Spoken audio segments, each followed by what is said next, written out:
Assalamualaikum warahmatullahi wabarakatuh. Saat ini saya berada di area Jabal Uhud.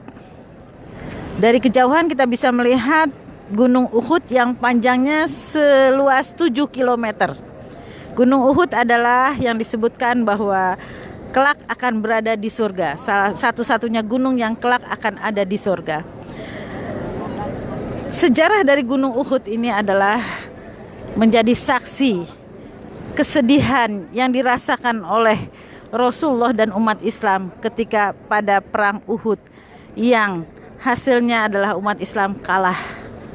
Dan banyak sekali sahabat-sahabat Rasulullah yang pada saat itu mati syahid.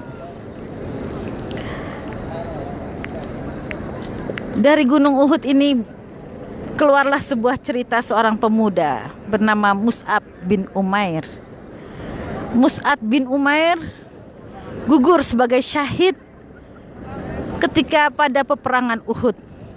Dan beliau satu-satunya sahabat yang ketika dilihat oleh Rasulullah pada ketika selesai perang Uhud, Rasulullah mencari para syuhada dan terlihatlah mayat Mus'ab bin Umair, dan kemudian Rasulullah meneteskan air mata.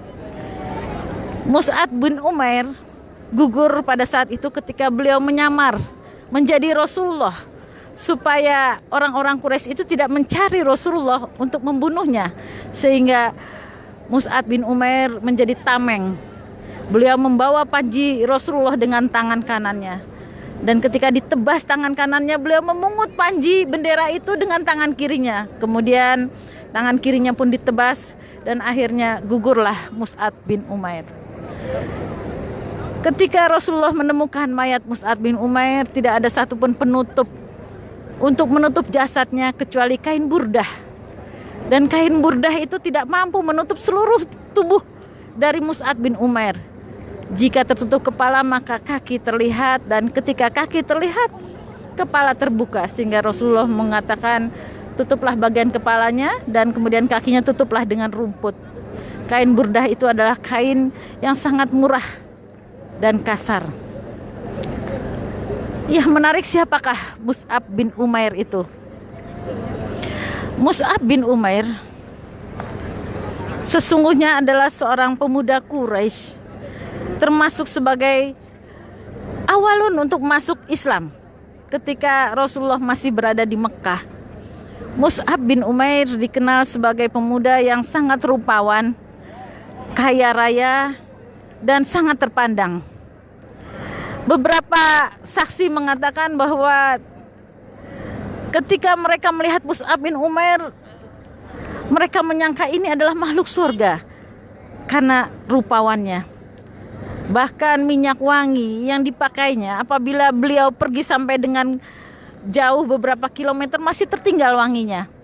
Begitulah kedua orang tua Mus'ab bin Umair sangat memanjakan pemuda ini dengan membelikan pakaian-pakaian yang mahal, impor dari luar, minyak wangi yang mahal. Mus'ab bin Umair hidup bak anak raja.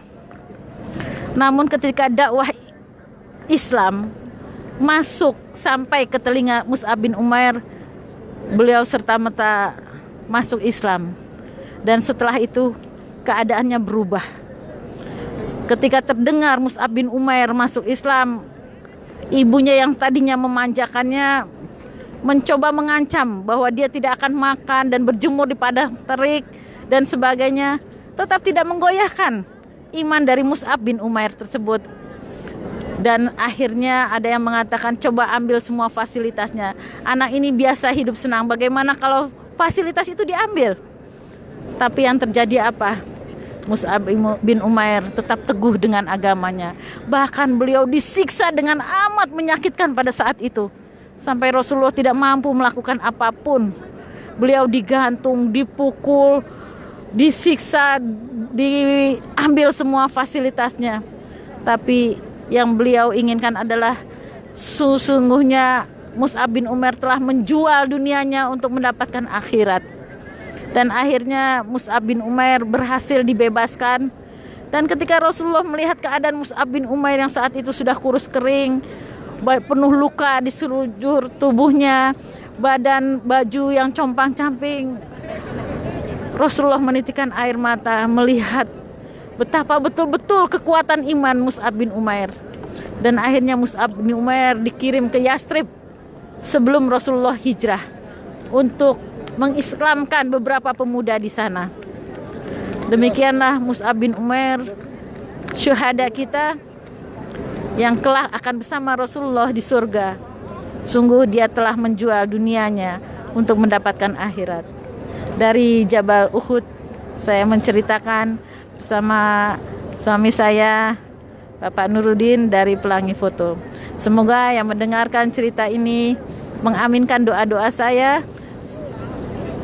untuk semua bisa berkunjung menjadi tamunya Allah bersama anak keturunannya, dan tidak sekali tetapi berkali-kali. Amin ya rabbal alamin. Assalamualaikum warahmatullahi wabarakatuh.